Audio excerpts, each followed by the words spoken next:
Баршаңызға қайырлы күн достар, қалайсыздар? Бүгін өте тойымды салат жасаймыз.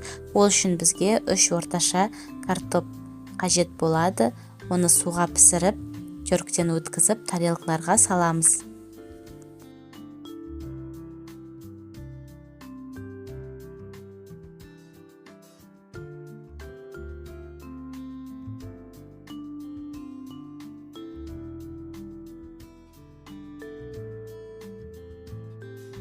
Жөргіден өткізілген картошкаларымызды осылай тарелкаға салып, шанышқының көмегімен түзетіп жібереміз. Және де үстіне татымына қарай тұзын себеміз. Картошкамыздың үстінен майонезді құйып шығамыз осылай. Келесі кезекте үстіне морковь по-корейскийімізді салып, шанышқының көмегімен тағы да осылай түзеп жібереміз.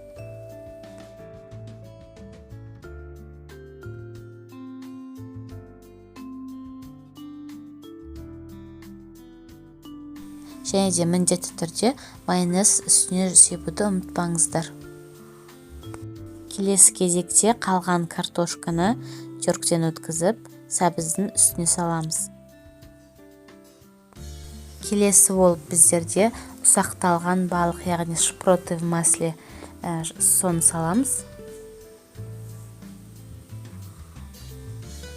Және де тұздалмаған қиярды жөргіден өткізіп, шпроттың бетіне саламыз.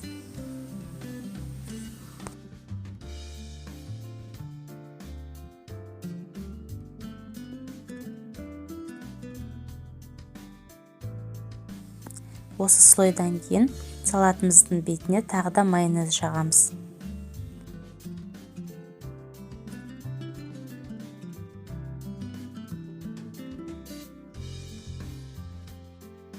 Және де қасықтың көмегімен осылай түзеп жіберіңіз жан-жағын.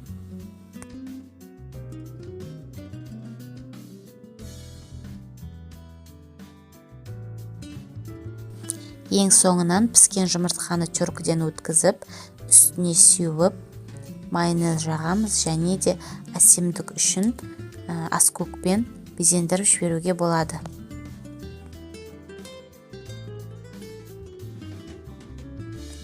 Достар, тойымды салатымыз дайын болды. Астарыңыз дәмді болсын. Егер де ұнаса, маған лайк басып, комментарий жазып, мені қолдап жіберуге ұмытпаңыздар.